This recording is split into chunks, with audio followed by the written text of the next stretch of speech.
જ્યાં મધ્યપ્રદેશના રાજ્યપાલ મંગુભાઈ પટેલે કર્યું છે મતદાન।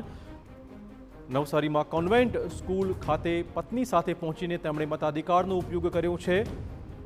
સૌથી પહેલો વોટ મારો વોટ આ પ્રકારના સંદેશા સાથે તેમણે આજે મતાધિકારનો ઉપયોગ કર્યો છે। નવસારીમાં તેમણે પોતાના મતાધિકારનો ઉપયોગ કર્યો હતો। પત્ની સાથે પહોંચીને તેમણે સવારમાં જ મતાધિકારનો ઉપયોગ કર્યો છે। લોકશાહીનું મહાન પર્વ એટલે ચૂંટણી અને ખાસ કરીને સમગ્ર ગુજરાતમાં સ્થાનિક સ્વરાજ્યની ચૂંટણી માટેનું મતદાન થઈ રહ્યું છે। દ્રશ્યો દેખાઈ રહ્યા છે નવસારીની કોન્વેન્ટ સ્કૂલમાં ચૂંટણીની જે કંઈક મતદાન પ્રક્રિયા છે શરૂ થઈ ચૂકી છે। ચુસ્ત પોલીસ બંદોબસ્ત વચ્ચે સમગ્ર જિલ્લામાં જે કંઈક વહીવટીતંત્ર છે એ ચૂંટણી પ્રક્રિયાને પાર પાડવા માટેની પ્રક્રિયા કરી રહ્યું છે। દ્રશ્યો દેખાઈ રહ્યા છે એ નવસારીના અને જે કહી શકાય કે મધ્યપ્રદેશના રાજ્યપાલ એવા મંગુભાઈ પટેલ પોતાના મતદાન કરવા માટે પહોંચી ચૂક્યા છે। સવારે વહેલા સૌથી પહેલો વોટ મારો એ પ્રકારનો સંદેશો આપવાના ઉદ્દેશ્ય સાથે મતદાન કરવા માટે આવી પહોંચ્યા છે। પોલિંગ ઓફિસરોની ટીમો કામે લાગી છે અને ખાસ કરીને વધુમાં વધુ મતદાન થાય એના માટેના જે કંઈક પ્રયાસો છે એ શરૂ કરવામાં આવ્યા છે।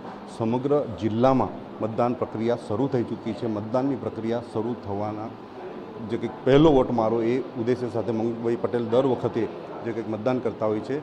ખાસ મધ્યપ્રદેશથી મતદાન કરવા માટે અહીં સુધી આવ્યા છે અને એમણે વિવિધ જે કંઈક રજૂઆતો છે પણ કરી છે। લાઇટ માટેની વ્યવસ્થા નથી, એની વ્યવસ્થા પણ કરવા માટે જે કંઈક પોલિંગ ઓફિસરો છે એમને સૂચના આપી છે। સમગ્ર જિલ્લામાં આજે મતદાનની પ્રક્રિયા ચાલી રહી છે। સમગ્ર દક્ષિણ ગુજરાતના જે કંઈક 5 જિલ્લાઓ છે, 5 જિલ્લામાં ચાપતા પોલીસ બંદોબસ્ત વચ્ચે ચૂંટણી પ્રક્રિયા પૂર્ણ થાય એના માટેની પ્રક્રિયા જે કંઈક વહીવટીતંત્ર છે એ કામે લાગ્યું છે।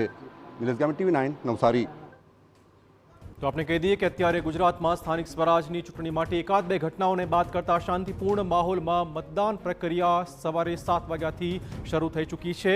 લોકોને પણ ખાસ અપીલ છે TV9ની, આજે લોકશાહીના પર્વમાં ભાગ લો અને વોટ કરો ગુજરાત। આજે સવારથી જ અલગ અલગ શહેરોમાં અમે તમને બતાવી રહ્યા છીએ કેવી રીતે મતદારો એ સવારથી જ મતદાન મથકો પર ઉમટી રહ્યા છે અને મતાધિકારનો ઉપયોગ કરી રહ્યા છે। અત્યારે ખૂબ જ શાંતિપૂર્ણ માહોલમાં વોટિંગ પ્રક્રિયા તમામ જગ્યાએ ચાલતી હોવાના સમાચાર છે।